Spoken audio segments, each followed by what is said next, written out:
No. Hello, everyone, and welcome. I am Yağmur Civan Uyanık, and I am the Administrative Assistant at Koç University's Research Center for Anatolian Civilizations. Thank you for joining us for our monthly webinar meeting. For this month's talk titled Urban Life After Antiquity, the Byzantine City between Heraclius and the Fourth Crusade, we are hosting former ANAMED Fellow Luca Zavagno. The talk will be moderated by former ANAMED Fellow Nicholas Bakırtzis, who is the Associate Professor and Director of the Andreas Pitas Art Characterization Laboratories at the Cyprus Institute in Nicosia. With a PhD in Art and Architectural History from Princeton University, his research, teaching, and publications concentrate in the art and architecture of the urban and rural landscape of Byzantine, medieval, and early modern Mediterranean. More recently, his work has focused on the perception and appropriation of the medieval art and heritage in the Mediterranean cities, the application of advanced imaging and analytical methods to study the materiality of medieval and early modern art, as well as the impact of climate change on cultural heritage. His work has been supported by grants and fellowships from the Getty Foundation, Dumbarton Oaks, the European Commission, the A.G. Leventis Foundation, the Seeger Center for Hellenic Studies at Princeton, and the Cyprus Research and Innovation Foundation. A Q&A session will follow the talk. You are more than welcome to write your questions into the Q&A button throughout the event. I also would like to inform you that the microphones and videos of all attendees are turned off automatically and that this event is being recorded. Have a wonderful talk. Thank you. So now I'm assuming my role as a moderator of this talk. Thank you for the invitation.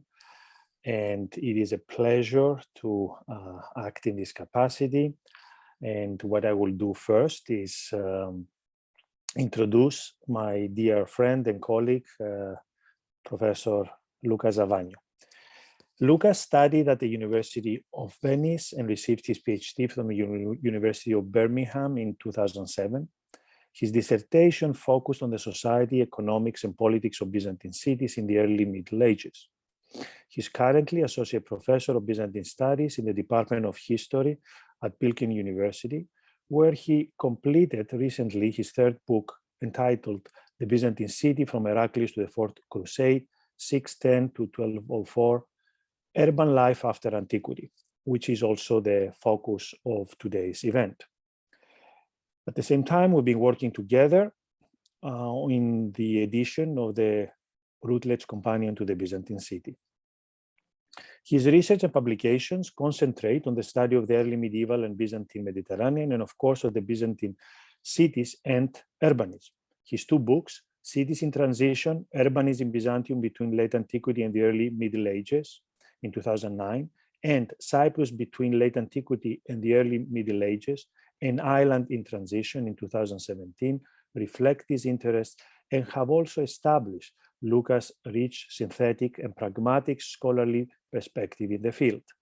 He co-authored with Özlem Çeyinkent the edited volume Islands of the Eastern Mediterranean, A History of Cross-Cultural Encounters, and People and Goods on the Move, Merchant Networks and Communication Routes in the Medieval and Early Modern Mediterranean. Luca has also received numerous scholarships, awards, and grants, Dumbarton Oaks Summer Fellowships twice, as well as Stanley Seeger Fellowship in Hellenic Studies at Princeton, the Newton Mobility Grant, the DA Fondation Maison des Sciences de l'Homme, and he's also the co-organizer of Byzantium in Ankara Seminar Series, as well as member in other initiatives and research projects. So it's my pleasure to be the moderator for this evening's talk. And I would have very much preferred if we were able to be physically together in Istanbul, along with members of the ANAMED community. At the same time, I'm appreciative of the opportunity digital platforms give us. So here we are. So our focus today is Luca's new book on the Byzantine city. It's an insightful and much needed study which addresses various gaps in our understanding of the development of the Byzantine cities after the end of antiquity through the beginning of the 13th century. It provides impressive as well as truly valuable overviews of long scholarly debates and ideas which have shaped our established notions of the Byzantine city and the transition from polis to castrum. At the same time, besides reassessing literary and hagiographic sources, Luca's work engages archaeological work which can help examine regional and sub-regional trajectories in the urban function, landscape, structure, and fabric of Byzantine cities. And especially the transformation of the Byzantine urban landscape underwent from the 7th to the 13th century tremendous changes that can afford us a better grasp of changes to Byzantine central and provincial administration.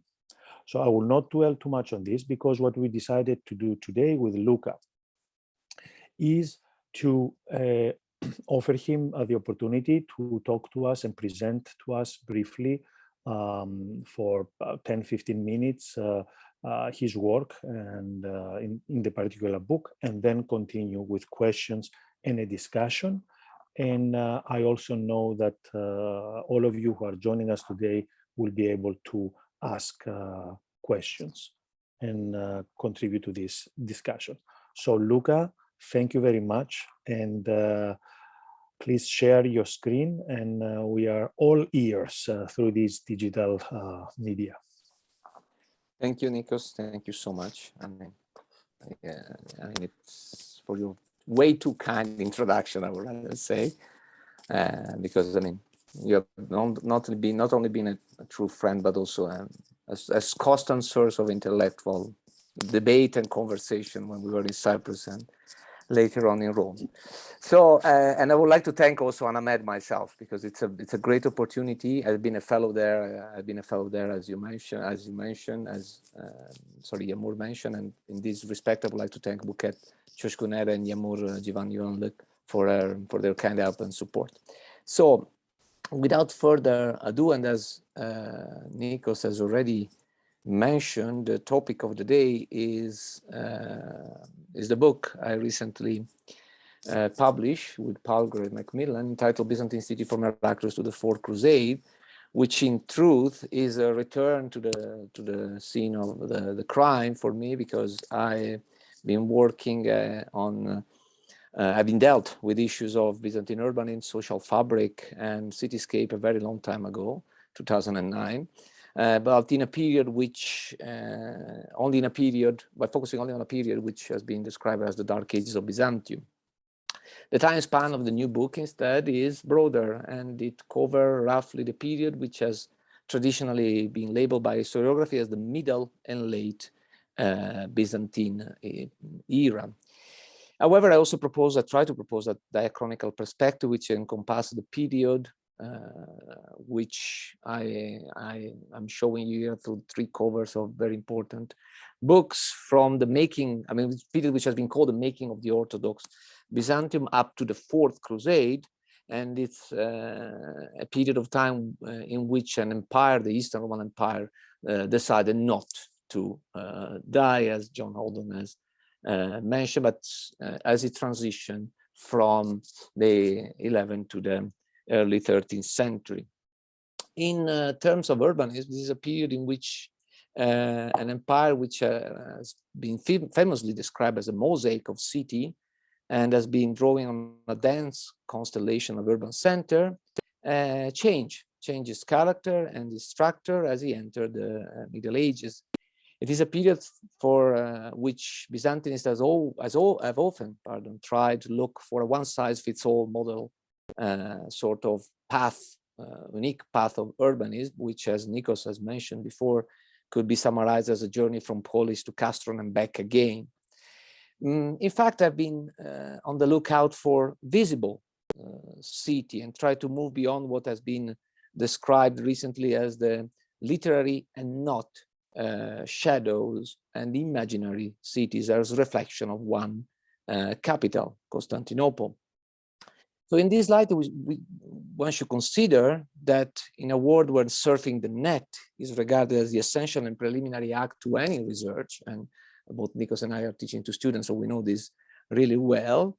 So any research, any act of researching on any subject, typing the word Byzantine city or Googling the word Byzantine city takes us to a rather coherent but repetitive list of results, of which Constantinople captures the lion's shares, and few cities are also mentioned along it: Alexandria, Thessaloniki, and Antioch. But more important than anything, most probably, that this search will never take you beyond the post-Dark Ages era.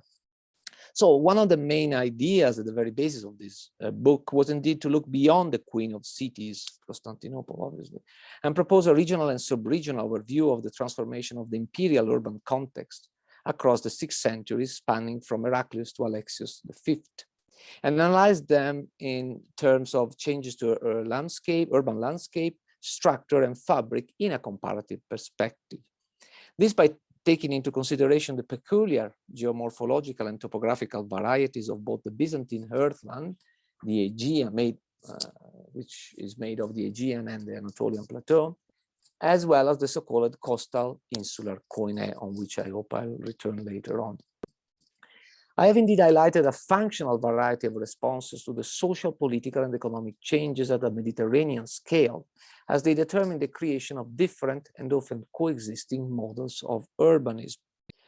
We should indeed consider how the Mediterranean transitioned from a unified Mare Nostrum to a fragmented but still interconnected medieval Mediterranean. This was in Italy initially shared by 2 main exchange systems, the much complex Islamic one and the more localized but coherently connected Byzantine one, which as far as from the late 10th century onwards was mainly centered on the Aegean. A second point that I was trying to drive home through the book was to use the most recent result of urban archaeological excavations, the analysis of material culture, ceramics, coins, seals, to quote just a few, and the reassessment of the documentary and hagiographical sources to delve into the functional changes experienced by the Byzantine urbanism and tip the imbalance of Byzantine historiography too often ensconced by the debate continuitist versus discontinuitist.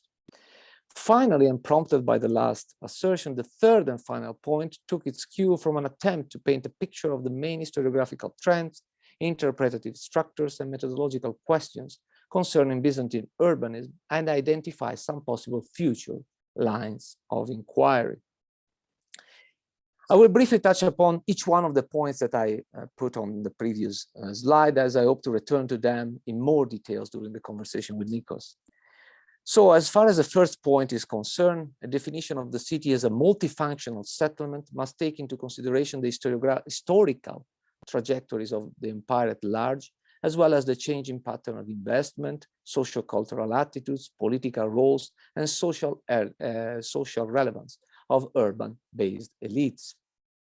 Indeed, as Byzantium remained an urbanized empire throughout its entire existence, one should consider how each of the regions the empire was made of boasted rather fluid and variable governmental structures and political allegiance to the center, as local urban elites showed a unique understanding of the socio-economic, military, and cross-cultural dynamics characterizing the urban life in the medieval Mediterranean. So 2 brief key studies hopefully will allow to deliver this point concerning the multifunctionality of the multifunctional role, of the multifunctionality of cities within the empire, as you can see on this slide. One is Antalya in the southern coast of Turkey, which, as you can read, was a thematic capital, actually a maritime thematic capital, navy base in the end. And in this respect, fully ingrained in the Constantinopolitan center hierarchy defensive network, was the seat of the main bishopric of the region called Pamphylia. It was a walled city harbor, taught imperially sponsored, which remained operative until it was lost to Byzantium post-1204, but even beyond that. It was a sort of city-state, operational semi-independent, able to fend for itself, but also involved in the shipping and trading network I was mentioning before. It was part of the maritime sense coin I was working before, and this was also acknowledged by Arabic sources like 10th century Ibn Awakal. And in the end, was also a liminal site exposed to diverse cultural influences, and this could be seen by a peculiar episode, for instance, in the 9th century life of Saint Anthony the Younger, who is quite a character himself, I would rather say, but is basically at some point appointed as Strategos, as governor of the theme and based in Antalya. And when the Arabs siege the city in the middle, there was an Arab siege. The Arab tried to raid the city and siege the city by sea in the early 9th century. Basically was managing to find a way to fend off by talking to the Arab commander and try to convince him that it was not worth the effort. I have incidentally to mention that Anthony was originally from Palestine himself and migrated to the Byzantine Empire in the early 9th century. The other example I'm quickly touching upon is Amalfi, which is more, which today we regard as a city, but in truth should be called, as David Abulafia mentioned, a label.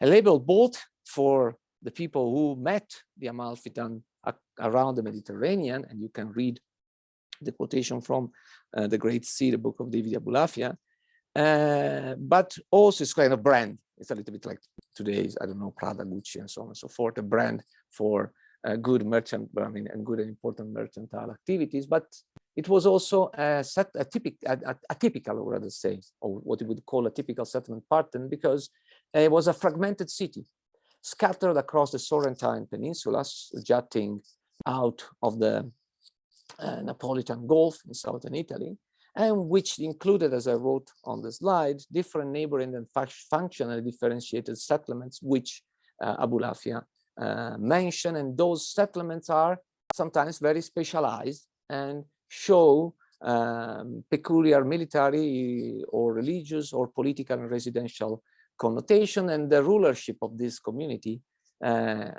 urban-like, I would rather say, functionally, along functional lines community, was ruled by an official called the Duke, to whom Byzantine emperors gave titles. So in a sense, Amalfi reminds us also of other settlements like Venice before it became obviously Venice, and even Comacchio, and as you can read, became or remain active and very important in commercial terms until the 10th, 11th century, and even beyond, acting basically as a as a commercial broker between Western and Eastern Mediterranean. So what Antalya and Amalfi are telling us is basically that sometimes functions could coalesce into a central place, but sometimes they don't. They tell us the importance of tracking the transformation of those functions across space and time, and to weigh in the transformation experienced by urbanism as we illuminate the fluctuating use of public and private space, the conversion of monumental landscape, the changes to spatial structures, where city life manifested itself throughout political ceremonies, religious procession, or market activities. In this sense, we should also fully grasp the new patterns of investment on the part of the elites, or the new elites, as Enrico Zanini has mentioned, in the potentiores, as converging more on ecclesiastical building, as well as we should also consider the scale of the demonumentalization of the former classic cityscape as encroached by artisanal and commercial activity. All this is, I've tried to examine this and other aspect through an interdisciplinary and multidisciplinary, rather say, approach, pairing literary and material sources, which I regarded as essential. Urban archaeology has drastically developed over the past few decades, and analysis of material indicators has shed light on previously unsuspected avenues of connectivity. This is not to diminish the importance of literary and documentary sources or simply regard them as a corollary to material evidence, because one should be aware of the limitation of both literary and documentary sources I mentioned before, and even, I would rather say, legal sources, as the writers have to abide by specific rule of a certain tradition. But also archaeology. So we should be careful that in the book I was mentioning, don't swing the pendulum to the other side as well when it comes to interdisciplinary or multidisciplinary, because also Byzantine archaeology has long moved from a quest focus on documenting the narrative of literary sources, and that knowledge that the relationship between text and material culture is more complex and more enriching than often thought. So we have also the drawbacks of archaeology, on which I will return. But archaeology is basically opening us new frontier, new tools are available, issues like climate change, or unfortunately, as we experience, plague has brought new questions concerning the development of urbanism, and has forced us to talk about, for instance, perceived space, conceived space, urban lived space.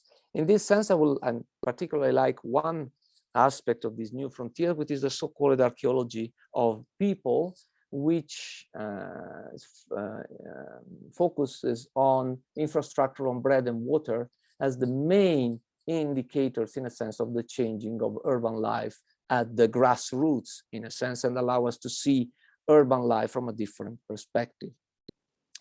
So this last point allows me to enter the last and third part of this brief introductory presentation, because I think it's important to assess what in the book I label this as the historiographical inertia of the Roman Mediterranean ordinary, and move away from an historiographical debate which has often been characterized only by this dichotomy, discontinuity versus discontinuity, starting in 1950s and continuing, I would rather say, sometimes even in these days, because one should realize that this dichotomic paradigm of rise and fall hinges on a superficial notion of decline that can only impede a full consideration of the dynamics of urban functional change and renewal, and can impair, it doesn't allow us, to consider that for 2 centuries after Phocas, Byzantium was in a state of constant crisis.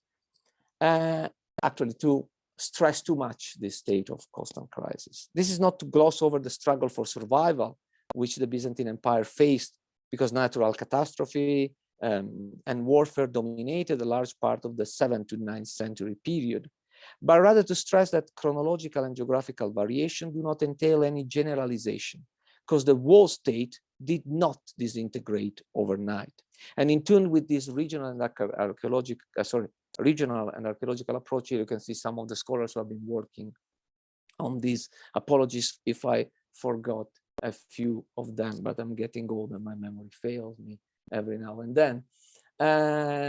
We should also be aware of the very fact that sometimes we focus, and this is to this period of crisis, is going back to the question and to the idea of crisis, and then the need to have a diachronic approach, which in a sense should allow us to move beyond the long-gate century, or try to, in a sense, navigate through the long-gate century as a possible turning point or watershed of Byzantine urbanism. And I think one of the best examples to conclude of the this diachronic approach, as framed first and foremost by the fragmentation of the Mediterranean shipping route and networks of exchange, as well by the reorganization of administrative, military, and political imperial structure, which remain in place although they change.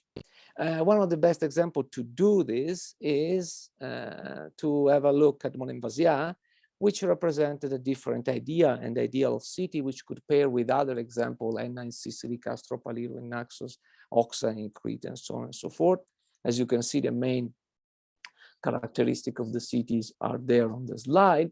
And though in conclusion, can, courtesy of our archaeology and material evidence, could allow us to see the peculiarities or how this multifunctional or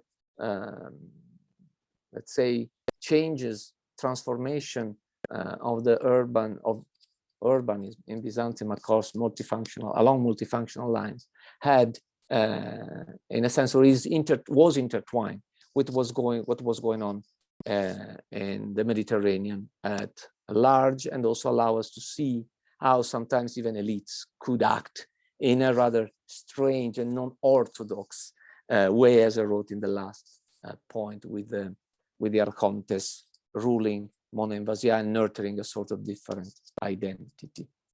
So sorry if I think it took 15 minutes or something like that. Sorry, Nikos. Maybe a little bit longer. I don't know. This was great, Luca. Thank you.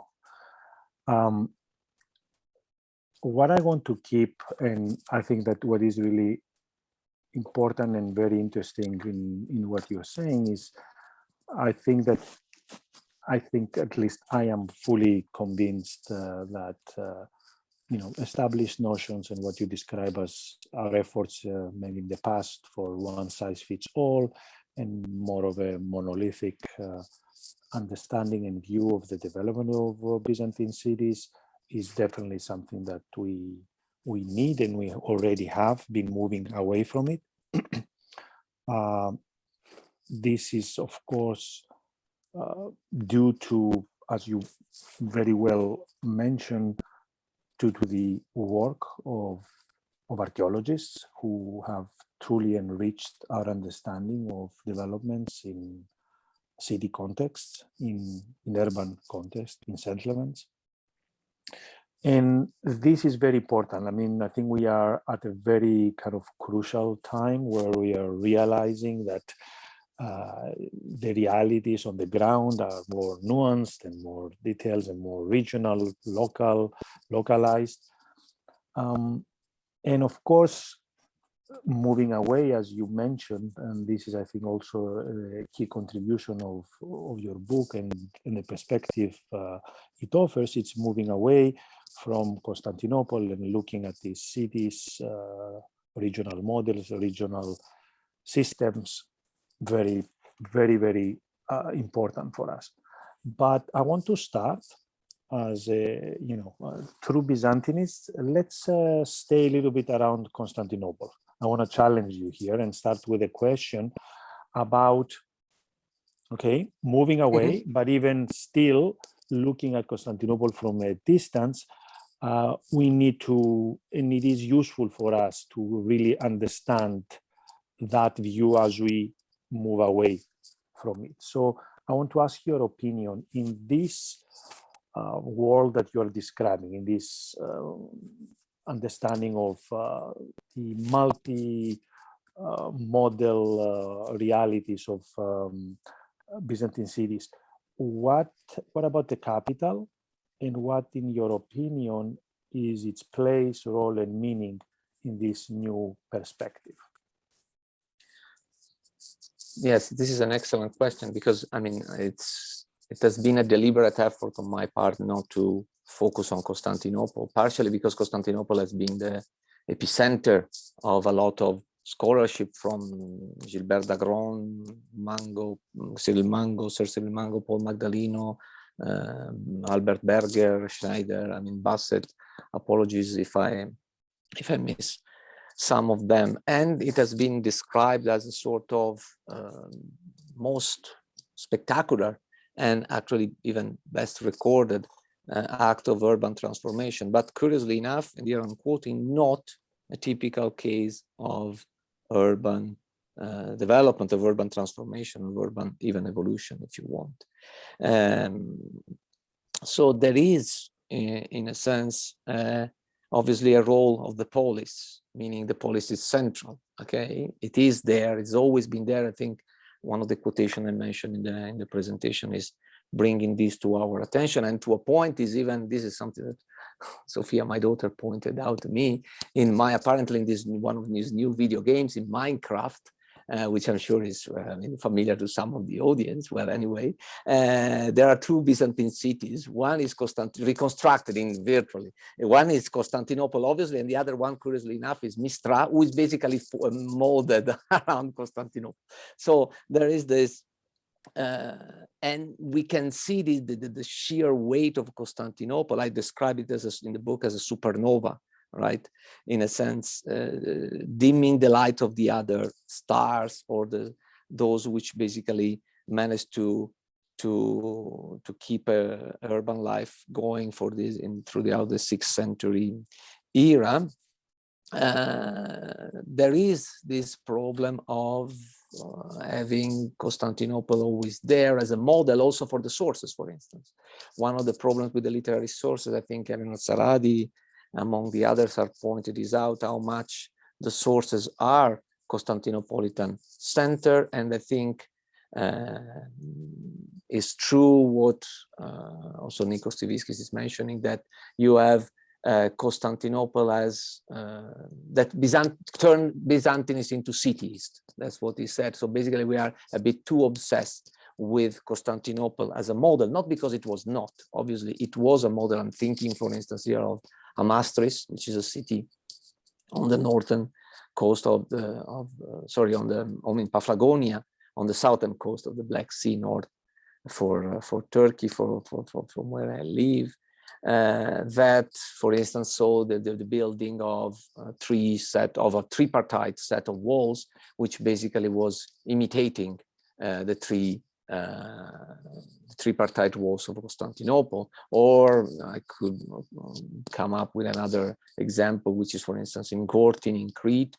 In the 8th century, there was an entire quarter, most probably neighborhood of the city, centered around a church which is today dedicated to Aios Titos, but in truth was dedicated to the Theotokos Vlakernitissa.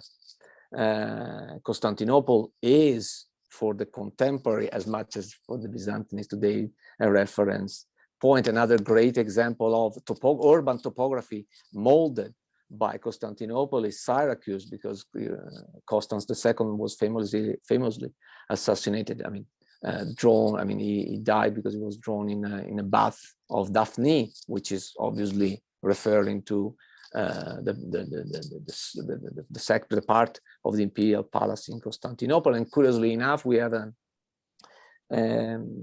9th century source, which is basically telling us that an inhabitant of of Catania in Sicily entered a bath once again, from bath to bath, in Catania, and got out, a little bit like Doctor Who, in Constantinople. So even for people living at the supposedly, I don't like this definition, periphery of the empire, Constantinople was the reference point. But my idea is that this dominant role, in a sense, of Constantinople brings us, or take us to regard other cities as basically sort of, if they survive, they are an exception, or if they develop along multifunctional lines, they are exceptional. They are cities in residual terms, in a sense, to quote another scholar here. And also because, yes. Yeah. Now that you're mentioning, or you're going into this, I want to add you. So would you include in these, let's say, I don't know, I want to be very careful with looking at these as exceptions, but would you include cities like big metropolis like Thessaloniki in the same way?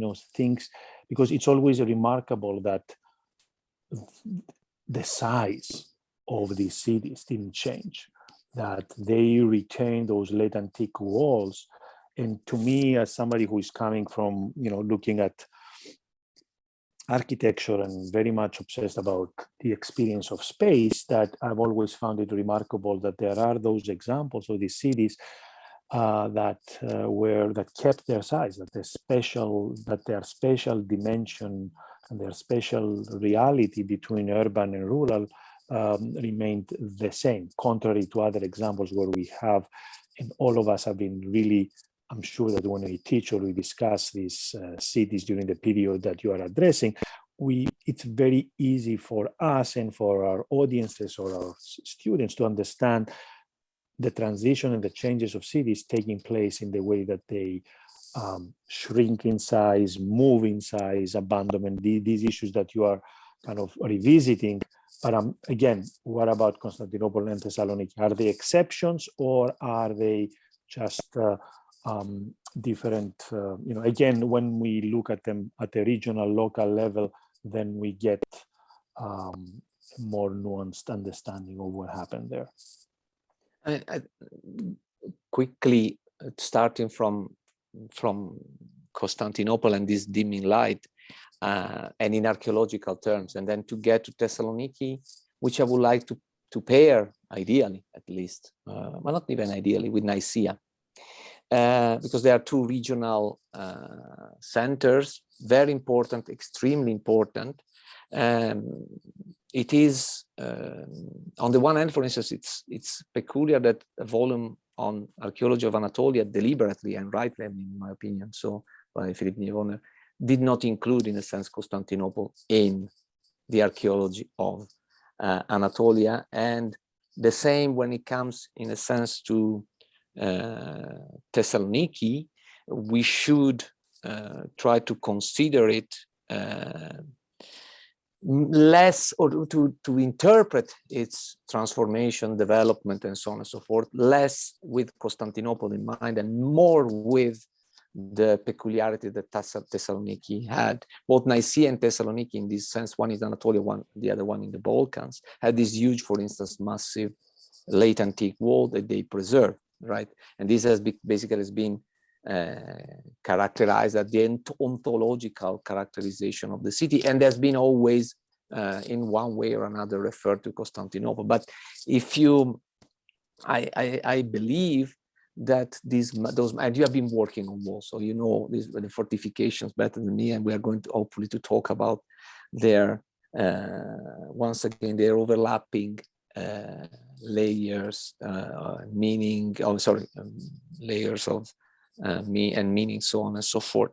But I think it's important, for instance, for both Thessaloniki and Nicaea to consider the role in the regional environment. Bithynia, for instance, going back to the dimming light of Constantinople, sometimes has always been neglected simply as a kind of backdoor to Constantinople, and is extremely rich and in terms of landscape and even monastic landscape area. And on the other hand, Thessaloniki, as you were mentioning, which was the seat of a strategos, a little bit like Antalya, but he had an harbor, he had the fair of San Dimitrios. Caminiates and Eustratius of Thessaloniki are telling us of a rather lively commercial and artisanal activity going on within the cities. Yeah, most probably not everywhere. It's not a dense landscape, but the place I'm near, I mean, you have been to Ankara as well, is not certainly dense at all. Sometimes some areas are denser than others, which are basically rural within the city. So that doesn't mean too much. But I think, and by pointing out Thessaloniki, and in this sense, sorry, going back to what I was saying, the metro excavations in Thessaloniki has revealed this basically booming commercial, artisanal activities in certain areas of the city as well. They are revealed that the street grid remained quite much in place, a little bit like Nicaea. It reveals a lot about water infrastructure in Thessaloniki. So it's an example of urban resilience, but which I pair with Thessaloniki, but I could even pair with an Antioch, for instance, which has been the how can I say, the focus of a recent book by Andrea De Giorgi and Asa Eger, and as Andrea and Asa managed to look at the development of the city in a sort of long durée, in a sense, if you like. And I think it is, in a sense, more useful to see cities in that way as going through a transformation rather than project a notion of decline, setting a sort of high point of urbanism, or a golden age of urbanism in the 4th, or rather in the 5th century, which is something that we can tempted to do in the case of Thessaloniki, for instance, which is an important was an important city already in late antiquity, and was I rather say would go back to the Hellenistic era, even were reused by Byzantium, so by the Byzantines and later on. So in the past, we would rather say, yes, okay, Thessaloniki is basically the second city of the capital, is very close to the capital, is which is, I'm not discounting that, obviously, but I would rather see Thessaloniki and other cities like Corinth, for instance, another city which could be paired with Thessaloniki as part and parcel of a different urban world, Aegean in this very case, rather than Anatolian in the other case. So pulling a little bit out from this imaginary, we are really into Constantinople, maybe sometimes even too much. Yeah, no, you're absolutely right.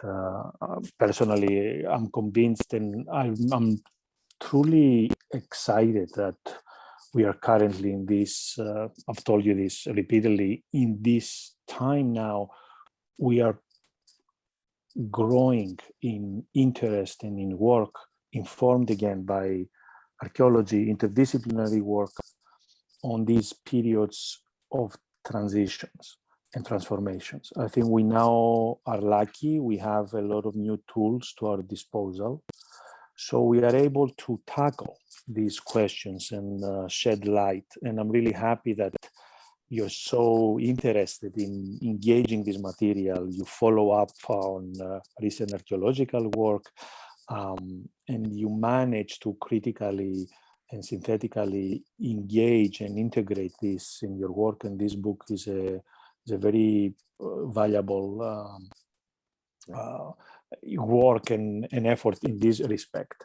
And I think that moving away from the traditionally established central role of Constantinople, questioning that role, challenging it, not necessarily taking it down. I think we are kind of still exploring aspects of that meaning, but also being able to also move away from perceptions and models of decline, as you well said, and just learning to appreciate the layered, organic growth and transformation of cities is something that is extremely valuable. And I think that this is the necessary, let's say, methodological grid that will allow us to then use those bits and pieces of information that come out from sometimes limited, concentrated, focused archaeological work, and then being able to synthesize and then fit and work as if this grid is a puzzle. We don't have the full picture yet, but persistently we can keep filling in those gaps. And I am very excited that we are in this time now. I just wanted to add, because you mentioned fortifications, and you know my work and my interest in them. And I would say, and I was thinking as you were presenting, that during the period that you're examining and you're focusing in your book, it is true that Byzantium is changing, definitely. But I think that also there is a sophisticated shift in its strategic planning that inform the development of fortifications and work. And we see that development then, of course, continuing after 1204. I want to ask you a little bit about that. But I want to say that cities, not necessarily, of course, the big centers, Constantinople, Nicaea, Antioch, Thessaloniki are still very important and central hubs, but cities are, let's say, the main axial points, the foci of the strategic organization, the military planning, and the development of fortifications. the protection and the fortification of cities is what really defines Byzantium from that period onwards.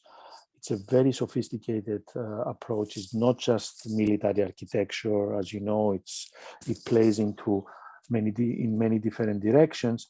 But I think that efforts to, although there are exceptions, efforts to control just rural space is not so much of a priority. It is, I mean, having control, but cities, communication with cities, protecting the resource of cities, access to cities, this is what becomes more and more important.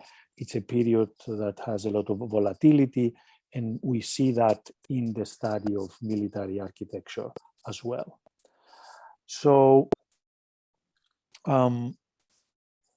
I don't know if that makes sense to you. I know we've discussed this a lot, but I also wanted to ask you a little bit regarding the book, and then for the last part of the discussion, we can move also. I have something else I wanted to bring up and get your response. But I wanted to ask you, so you mentioned 1204, okay? So what does this mean? What happens afterwards? In your opinion, is this a date that historically we know its significance, but for the Byzantine city, is this something different, or is it just a milestone that you wanted to kind of address? Could a continuation of a different version of the book or our way of talking about the development of the Byzantine city, how does it fare? What happens after 1204? I like this question because, I mean, it brings to something that I haven't thought of, the possible continuation of this book, which is an excellent way of thinking. And if I have to frame the continuation of the book, maybe I'm very, how can I say, I'm very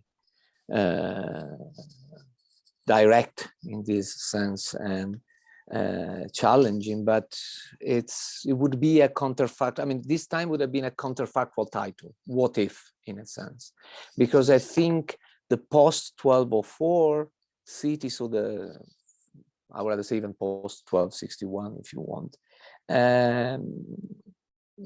I would be curious to see if Byzantium or the cities, because at that point Byzantium was the Aegean. I think it has been proven commercially, economically, politically, Byzantium was the Aegean, and you see it with the city of Mistra, which is most probably the most famous post 1204 city, if not the most, the one a lot of attention has been focused on. What would have happened in terms of identity, in social identity, political identity? So in other words, if the cities, Byzantine city, whatever you want to call it, would have developed along similar lines as the Italian ones, because there are hints at this before 1204. I'm thinking about the work, for instance, of going back to multidisciplinarity, the work of Claudia Sode on the seals, which, I mean, basically was tracing the development of peculiar identities in certain cities through the seals that they were issued by local authorities, the work which has been recently published on Byzantine neighbors, and I'm thinking of the famous episode of the confraternity of Neopactos in Thebes, for instance. The boom in, and this is the other issue, how much in commercial and in economic terms, particularly in terms of trade and artisanal activities, Byzantine city would have developed like certain cities in the West.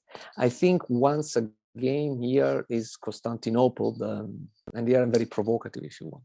Constantinople is the culprit. Is the guilty part, because after the return of Constantinople, I mean, as a Byzantine capital in 1261, once again this possible development, and later with the arrival of the Ottomans, which are very centralized, these opportunities of development were in a sense chastised upon. And since I mentioned Monemvasia, I like Monemvasia a lot, on top of being a very fascinating and characteristic and picturesque city, and it being a new one, and having this kind of continuous conversation with Sparta, with Lacedaemonia, through the chronicle, the Homonymous Chronicle, which is a very complicated issue, and so on and so forth. But there is the story of this family of Archontes ruling Monemvasia,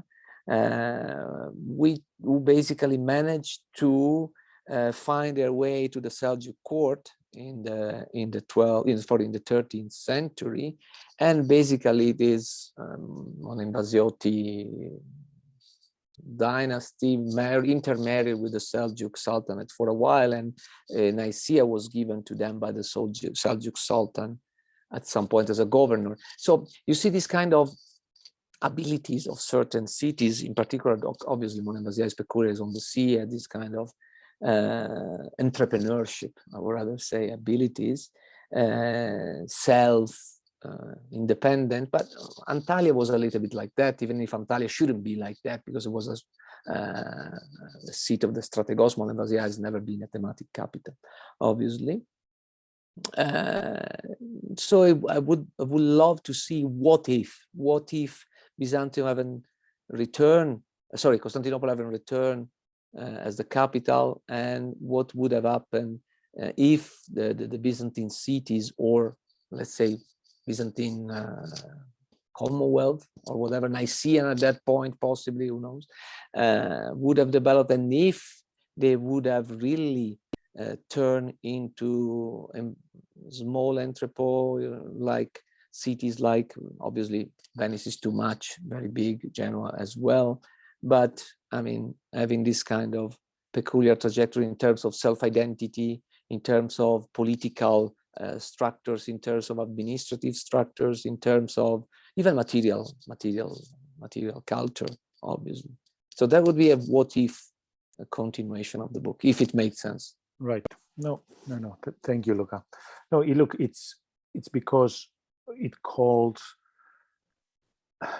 us to identify and try to locate what we mean by the Byzantine city. I mean, can we call cities Byzantine cities, or do they change? I frequently have that challenge when we discuss cities with this long history, as you mentioned, and as these cities continue and their societies kind of endure a series of transitions and transformations, I always wonder to what extent we are kind of right in putting that kind of a label, which is very useful for us as a Byzantine city, or is it then, does it become then an Ottoman city? Does it become then a Crusader or a Latin or a whatever, a Venetian city, etc.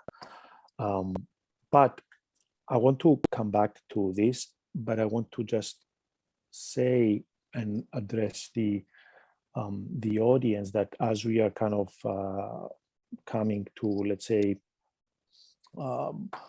we've been talking with Luca for some time now, and I do want to invite anybody who has any questions to put them up on the chat room, on the Q&A box, so we can discuss them and also address them. So Luca, one last, let's say, area I wanted to touch, and this is now building on what we just discussed and moving away from, let's say, necessarily the focus on the book, is on the relevance of the Byzantine city, right? We are all increasingly asked by our institutions, by governments, funding bodies, local societies, to make our work a little bit more relevant to the needs of contemporary societies, economies, of course. So I wanted to ask you, as you've been working on this topic and you've been studying closely the historical development of cities in Byzantium, what is the relevance? Do you see any relevance? What is why does the Byzantine city matter for today? Why should we study it? Why should our students choose to focus on Byzantine cities? Are there aspects of these cities that are more, let's say, meaningful for some of what is happening today? Why do we need the study of Byzantine cities? I think this question will trigger a counter question, because I can see the answer developing along parallel lines. And these lines has to do with the city I'm sitting in right now and the city you have been working a lot on at Thessaloniki. I mean, I'm in Ankara, and I think one of the great source of inspiration that I got from your work, in particular with regard to fortification, was to look at Ankara as a Byzantine city, which is less obvious as people may think. Ankara was indeed, yes, true, a thematic capital, has been the focus of a very famous work by Clive Foss, which is a pioneer and basically one of the most important scholars in Byzantine on this field, Byzantine urbanism. But what struck me, and with relation to Thessaloniki, is that Ankara is defined, well, today, obviously, real estate development, completely different city, but has been defined by its walls, by the so-called kale, as is said in Turkish. But this kale is, yes, visible because it's there, but going back to look on the lookout of a visible city, but in truth is basically almost ignored. It's totally ignored, it's glossed over. Recently, I received a visit of a student, of a very good friend of mine teaching at Izmir with Kaiser Kayal, who was she's basically questioning the role of Ankara in Ankara cultural heritage, social and cultural heritage, because I mean, Byzantine Ankara, yes, is there and is not there. Whereas, and this is fascinating, this is a lot to do with your work on Thessaloniki and on the fortifications in general, where the spolia of late antique Ankara, as incorporated in the castle, are talking about, obviously, fortification, but as you were mentioning, are talking a lot about spatiality, to the point that even later mosques in the 15th century, when Ankara was lost to Byzantium, desperately tried to incorporate those spolia and to talk to the castle as well. So it looks like in the past, Byzantine Ankara had a relevance which has been lost in a trajectory, in a long durée, and here going back to the work on Antalya and on even Nicaea, if you like, which we don't, for Ankara, take too much, for instance, or not yet, into consideration, or as far as it should be taken. A museum, for instance, of Anatolian civilization, which is the main institution, doesn't have too much of a section on Byzantine, Ankara, which, I mean, but Ankara was an important, we call it a castle. It is not a castle. I mean, one of the best excavated cities, Byzantine cities, Amorion, this castle is 10 times bigger than Amorion. So it is a huge Byzantine city, which has, in a sense, turned a little bit invisible. And the cultural heritage, in this sense, would be needed, I think. But I mean, and I'm curious about what you think of these, with regard to the role of Thessaloniki, but other.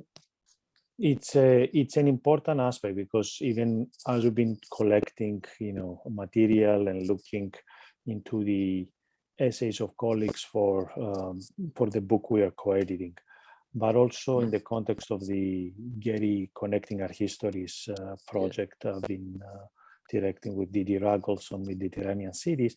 Our effort and our focus and the importance of reflecting on the heritage of Byzantine cities and how that heritage especially influenced or not the development and the post-Byzantine and later and even modern histories of cities is a challenge. And I think that it's very important that we learn how to make these projections.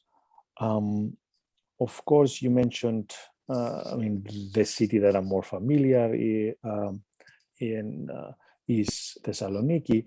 In Thessaloniki, it's a very useful exercise because Thessaloniki, this is a topic for another talk, of course, but it is definitely a city that is defined by its Byzantine identity, the central role of Byzantine heritage in the ways that the modern Greek state kind of chose and helped to integrate the city into modern Greece after 1912, the fire of 1917, lots of interesting aspects of what happened in Thessaloniki.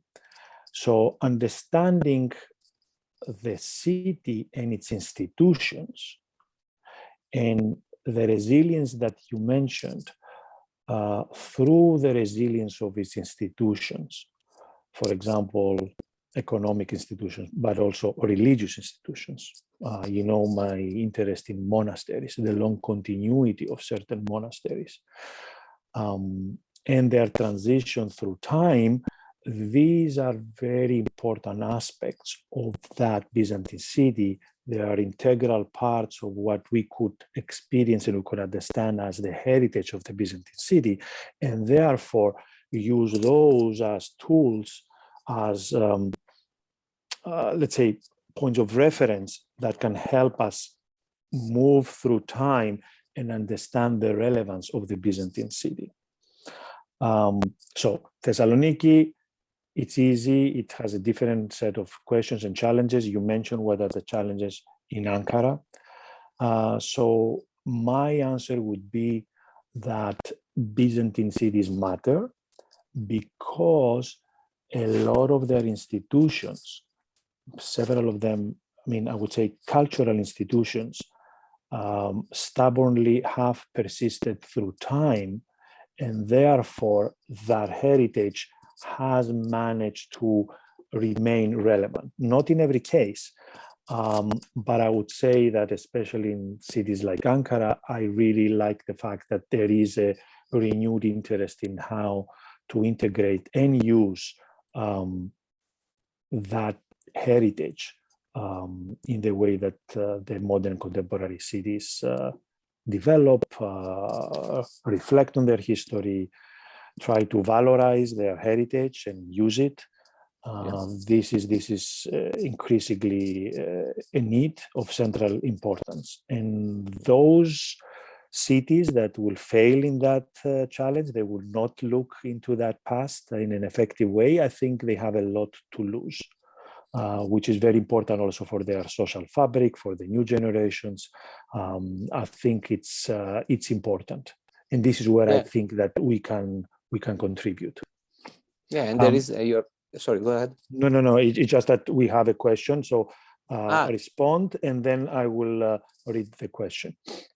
No, you are absolutely right. There are other. I'm thinking right now when you were talking, I was thinking about the interaction with the Ottoman past, the work of Suna Kabatay, the book you are also, the cities as palimpsests, when she's working on Bursa.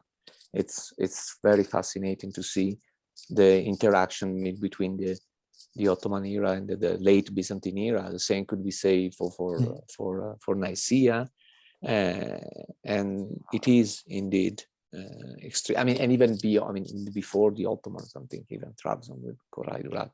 I mean, it's extremely important, and one can only hope. I mean, we are trying here, as we were mentioning, also institution, and I'd say that even in Ankara there are institutions, university institutions, which encourage the work on landscape. I mean, urban landscape and urban archaeological landscape as centered on local cities, could it be Ankara or others. So it's it's a window in the future. Yeah. No, it's a very important dimension of the study of Byzantine cities. So we have a question from the audience. This is from Walter Liberali Martin, all the way from Argentina. Greetings. Could it be said that there was not a single model of urban development based on the model of Constantinople, but that there were as many models as there were practical needs that the populations of each city had to face? Example, Amorium, Atalia, Monevasia, Corinth, Thebes, Dyrrhachio. If so, the discontinuity with the classical model would be a continuity in a period of transformation and change. Best example, Pergamon. That's a great question, and thank you for the greeting from Argentina, which I'm a big fan of, especially because I'm rooting for Inter Milan, and Javier Zanetti was a great player. Having said that, we don't have to fall into the other trap and try to see different models and the kind of empire, I mean, cities which goes each one their own way. I think there are ways in which the Byzantine state is engaging with the question of what we do with cities, how we can change, how we can pragmatically mold cities to our needs. And I think there is a constant negotiation going on, okay, between the past of these cities, and here I'm using recent, I mean, I'm quoting, I think, Nikos Krivikis, the negotiation between the late antique and Roman, even past, Greco-Roman past of a city, and the new functions and new development. So the case of Monemvasia, for instance, is clearly a new cities with a very pragmatic functionality. But for instance, if you look at Sicily, okay, there you see the coexistence of two, in a sense, typologies of functional urban settlements. On the one hand, you have a Monemvasia type, let's say very fortified, like Enna, and the same type you find in Castro Paliro, on top of a hill, controlling space, controlling the countryside. But on the other hand, you have cities like Syracuse, which is the capital, and which basically develop along lines which could be more similar to Thessaloniki or to Nicaea or to Antalya. In the meantime, Syracuse is connected to Kherson or to Dyrrhachium, but Dyrrhachium had a moment of crisis, so in a sense went down. It started up later on, whereas you have a place like Kherson, which with Syracuse was directly connected, which is a city per se, and you have basically an entrepot. I think Martina Chekova and Roman Chu can add a lot to this. So you have, I would rather encourage to see first and foremost a Mediterranean scale urbanism. So and to connect the development of Byzantine cities to the Mediterranean at large. I mean, the Mediterranean, as I mentioned, which became more fragmented, and this is nothing new, has been proved. Chris Wickham has been proving it. But this network that the Mediterranean was made of, and in particular these two exchange systems, molded certain trajectories in a sense of certain cities. Certain cities remain important to the state. Obviously, military, the material culture has proved that even through the connection with global But that does not mean that other typologies of urbanism cannot develop in the same area. I'm thinking, for instance, of a place like Ephesus, which we haven't mentioned, but has been another well-excavated Byzantine cities, which in a sense never been a thematic capital, so it's not along the same line as Thessaloniki or Syracuse or so on and so forth, but it was a very important harbor and very important pilgrimage center. So that functionality in Ephesus became predominant. I think Sabine Stetter has proved this recently. So you have a sort of, yes, I don't want to call them models, but within the functional or multifunctional, let's say, let me put it this way to try to answer. Within a multifunctional overarching interpretative model, some functions is like, I don't know, lights on a panel. Some lights are very often on all the time, okay? Importance for the state, military, as you were saying, obviously military planning and military function and fortification, religion. Other lights were not there, and they switched on really along pragmatic, local, regional, and even sub-regional lines. Places like, I repeat myself, Kherson cannot be defined as, I mean, and not even in administrative terms. I mean, it's a sort of, yes, okay, it's a place, it's a climata, which nobody really knows what really means in the end. And you have next to Syracuse, Catania, which, yes, indeed, it is strongly militarized with, going back to Sicily, but it has also other functions, other, again, very important pilgrimage center, and so on and so forth. So you have, I would rather say, I would follow the functions. That's the point. Follow the functions and see sometimes pure pragmatism, sometimes sub-regional inclinations, and at a Mediterranean scale. That's the point. That's the Mediterranean scale we have to come back to, in a sense, and obviously communications and so on and so forth.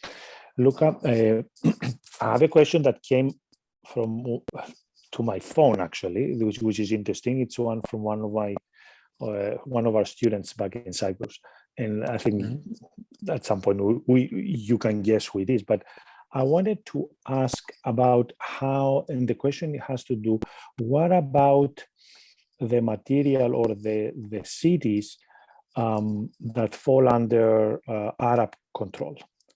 You know, what happens? Can we compare? Can they provide good comparisons? And I know that the interest is, you mentioned the interest is in Alexandria in particular. Yeah. So I know where it's coming from. Yeah, it's not nice. So I'm just asking about what happens, because that also provides a very useful comparative comparative material. What happens to the cities that are lost to the Byzantium more or less at the time that you are beginning to look at the development of the Byzantine city? So how I know that there is still a lot to learn there, but for example, that's why Gideon Avni's work is so interesting and important there. But I'm thinking about other cases as well. Yeah, I think there you have a reference point for some, once again, what if for some Byzantine cities? There are two things to answer that comes to my mind. One is obviously archaeological, purely archaeological. So the work of Alan Walmsley, Gideon Avni, and many others, I mean, have proved that there is not a catastrophic end when the Arabs came, but a sort of continuity and actually cities moving along live economic lines, very more than resilient, I would rather say. At least some of them. Syria, Palestine, Alexandria is obviously another example, I believe.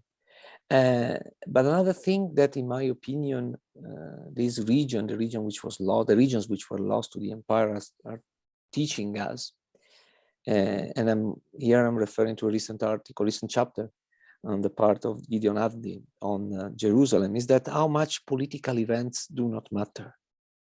I mean, another thing that we tend to overlook, to stress, is there is this catastrophic event, and this the end of the Arab raids. Forces was focusing on the Persian invasions before, and so on and so forth. For Jerusalem, basically, with a very, very nice chapter, is basically constantly disproving that the major event which has been regarded as a turning point for Jerusalem in archaeology, they don't matter. Okay, and I have to say, for the Byzantine world, we have the same thing for Amorion, which is a city that shouldn't even be there. Okay, it was a thematic capital, so obviously could be regarded as an exception, but there are the 838 catastrophic siege, which is so well documented in the archaeological layers. I mean, the city survived and continued after that. I mean, sometimes, obviously that's, I'm stressing a particular example. There may be others which has been regarded as the end, and it was not the end. I think there Ina Jacobs is absolutely right when she talks about cities which develop in the 6th century, so way earlier, which develop as a palimpsest, and other which develop as annotations next to a manuscript, in a sense. So it's a matter of sometimes strategy, needs, resources, deciding upon, and functions, which functions we want to privilege when a catastrophic event hits a city, and which functions we decide to give the pride of place to, and others which basically become irrelevant. Here, an example of this, even in the time period we are in, is these offices which, for the time being, or most probably also in the future, these huge building blocks, which has characterized many cities, the development of many cities, which will become totally irrelevant in the future, and we don't know how those spaces are going to be occupied, for instance. So I think in this respect, the lesson that we should learn is, one, it's an urbanism. Once again, on a Mediterranean scale, we need to talk more about how much the two, in a sense, Mediterranean, so the two systems of exchange could interact with one another. And second, how we should sometimes overlook catastrophic events, which historiography has been regarded as the end of the city, as kind of watershed, and then we look back. I think the work on Antakya, for instance, is pretty clear about it in examining the longue durée of a city, or to quote Mark Whitton, intensification and abatement, not in French, abatement. It's basically a way to understand that cities sometimes can also suffer. I mean, and in the end of my book, I was talking about cities which sleepwalked through the Middle Ages and reappear. Pergamon is an example, for instance, that our Argentinian colleague was mentioning. So I would rather say it's a huge lesson to be learned. Obviously, we are on a different scale of Mediterranean exchange system. We're a different scale in terms of survival of the urban elites, which is another thing that we should be very careful on. It's another example in terms of infrastructure, public archaeology, because there is a lot of work being done on water infrastructures in cities like, for instance, Caesarea Maritima, as paired with Byzantine cities in Ephesus. So there is a lot to be learned, I think, and these are two of the tools that I will look into, if it makes sense. No, it does. Okay. If anybody else has any question, please write them in the. Yes, we just got a question. Let me just share it with everybody. This is from Eser Osturk. I'm by no means a Byzantine historian. However, you mentioned certain cities had their own functions and political aims. My question is, did inhabitants of Byzantine cities keep their Byzantine identity while trading with other places? Was this something reflected in their material culture, such as buildings, etc.? Thank you. Thank you for the question. Yes, I know Isaiah. She's a student here in BK, so thank you so much for the question. The Byzantine identity is something that we have been discussing a lot also with Nikos at some point. We've been discussing about. I think it's a very tricky way. If we John Holden has described the Byzantine Empire as characterized by the Christian Roman identity. So this is the identity that characterized the empire that would not die, and the making of Orthodox Byzantium, to quote Mark Whittle too. So if we take for granted that this is the identity we are mentioning of, my answer is yes and no. Sometimes they do, obviously, it's predominant, and I think also Caldellis has proved it in his books, but sometimes it is not, and places where it's not, it's a place that is very familiar to Nikos and I, which is Cyprus, and other places like some islands like the Balearics and Sardinia, for instance, or even the places like Venice itself, if you want, up to a point, or the Croatian coast. There, the negotiation, the fluidity, both in terms of administrative structure, political structure, and also in terms of how you define yourself as Byzantine, okay, change and was exposed to the pragmatism I was talking about. Is much more pragmatic. We have, for instance, an archontes in the Balearics. We have a peculiar change of administrative authorities in Sardinia, which continue to define themselves as, because they got their titles or they got Byzantine titles from Byzantium. But what does it mean in practice is purely a prestige, social status, but it didn't mean nothing more than that. And if they have to change it, to trade it for something else, they would do it very easily if the wind was changing. So I think, and here once again, we're going back to the discussion of Constantinople versus the Mediterranean, if you want more Mediterranean scale. I think the closest we get to Constantinople, the closer the Christian Roman identity worked. That when we move away, those archontes in Monemvasia, I don't know what they thought, because they were very familiar with the Seljuks as well. Alexander Bayhammer and Dimitri Korobenikov have been talking about the relationship between the Byzantines and the Ottomans, the Byzantines and the Seljuks, and the peculiarities of these relationships as they pop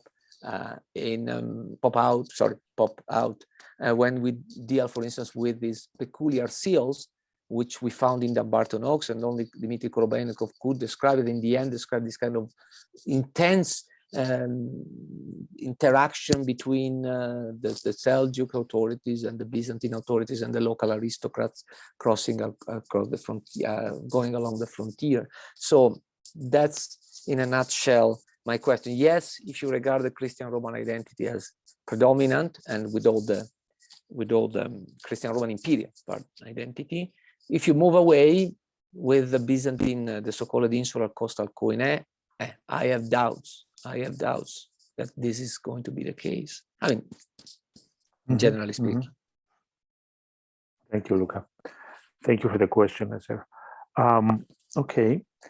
I think I don't see any other picture. Yakmur, you showed up, so it means that we are reaching. Means the time is up. Yeah, time is up.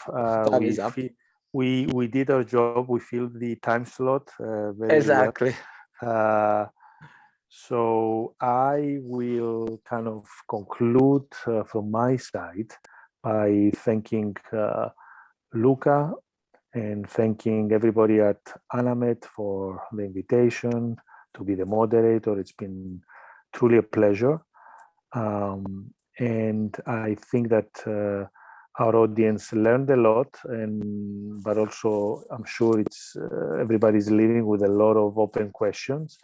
But that was at least our goal, to get people curious, interested, and to continue searching in many different directions. So, Luca, I don't know if you have anything to say as a conclusion. But, No, you are the master of the conclusions, as you that's know, not so I cannot add anything Okay, else apart okay. from thanking you so much for being for being here, for moderating, and for being a huge part of this conversation in the book and the book we are doing together, and after the book in Venice, when we have also the roundtable and international Byzantine Congress. Yeah. So thank you so much, Nikos, and thank you, Yamur and Anamed. welcome. Çok Thank teşekkür you. ederim. Ευχαριστώ πολύ, Nikos.